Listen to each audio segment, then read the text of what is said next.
Welcome to Reread. Today I'm going to reread the Jedi Prince series, Book 1, The Glove of Darth Vader. I couldn't be more excited. I remember I gave them glowing, it's some of my favorite reviews I ever did. And yes, they are cheesy, but I could not wait. This is one of the series I've been looking forward to rereading. They are easy reads. They're like 80-something pages each. And you can read them all in one sit down, really. I mean, well, one book per sit down, I guess, for most people. But anyway, good stuff. This is kind of weird, but Han reminds Luke that he made the Kessel Run in under 12 time parts. I'm thinking, time parts? Why couldn't you say parsecs? I don't understand that, but maybe since they're writing for kids, they would know what a parsec is, so let's call it time parts. I don't get it. But they say time parts instead of parsecs the whole time, so that was kind of weird. Something I'd forgotten. It says the prophets of the dark side, they give a prophecy of whoever finds and wears the glove of Darth Vader will rule the Empire. So the Moffs introduce this new person who is called Triculus. He is supposed to be the Emperor's grandson. He has a third eye in the middle. And of course, when I think Luke and 3PO and R2-D2 are they hear about this rumor, about the prophet, they hear about the prophets of the dark side's newest prophecy. But then when they found out about Triculus, it says that they had heard rumors that the Emperor had a grandson with 3 eyes, but they thought it was fake and they couldn't find anything more about it, so they gave up on it. Which is why you don't hear about, if the Emperor had a grandson, I think everyone would be in full panic mode in the rebellion. But they explained why you hadn't heard of that before or after so many years. Now, I will say this. I'm going to have to move this way back in the timeline because Luke is referred to as Commander Skywalker. He's even out by the time, it gets to some of the later books. So maybe fit this in the comic books or whatnot somewhere. It's funny because Lando is not with the rebellion at this moment. He's kind of going on to be an entrepreneur. He is now the governor of Cloud City again, And I mean, you can explain all this, that Lando tried to strike out on his own again, didn't find much success, or the rebellion or New Republic made him another offer to come and re-enlist as general, so he decided to take up his old enlistment or maybe help out the good guys again. So you can still fit this into the storyline without really breaking any EU continuity. And I'll talk more about that in a minute.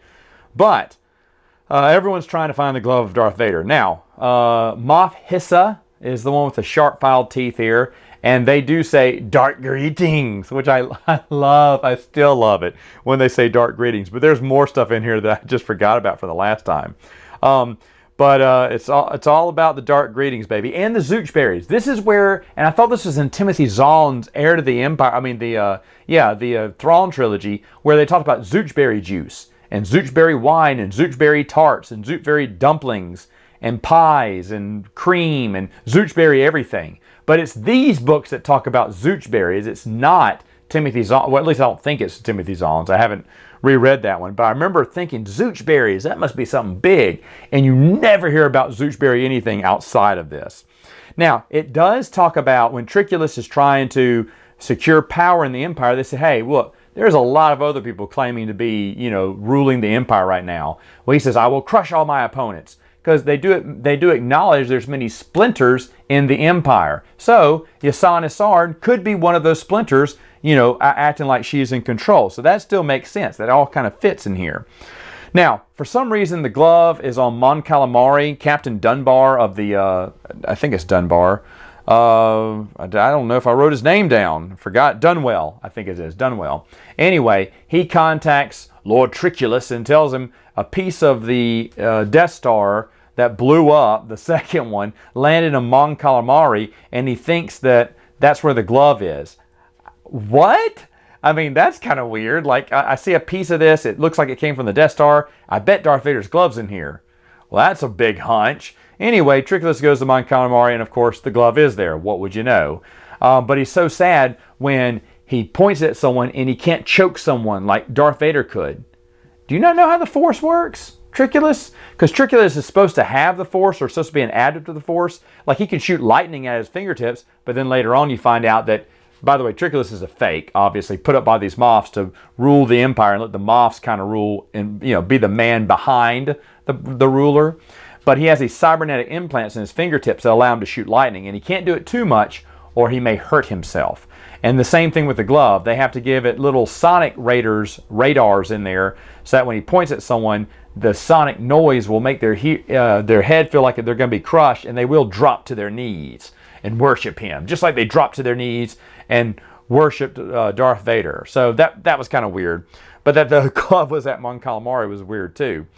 Luke and Admiral Akbar happen to be on Mon Cala too. They're trying to save the Welladons. Yeah, this is written by a bunch of hippies. I can see that now. But they're trying to save the Welladons because Welladon meat. People are poaching that Welladon meat. Who's eating Welladon meat? Of course the Moffs are at their Moffrents. I still love that name, Moffrents. Oh, and there's a Moff ship too. It's called the Moff ship.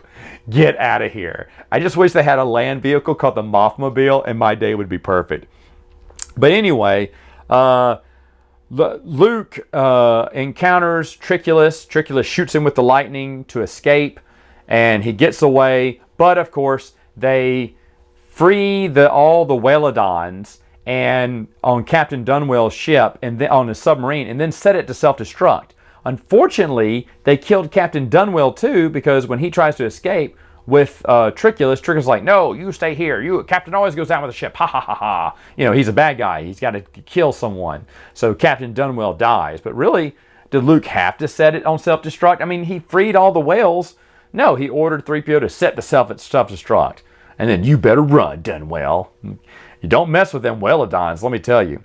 So far, what do I think about this? Well, you know I love it. You know I love it. But wait. It gets even better, and I'll talk about that next time.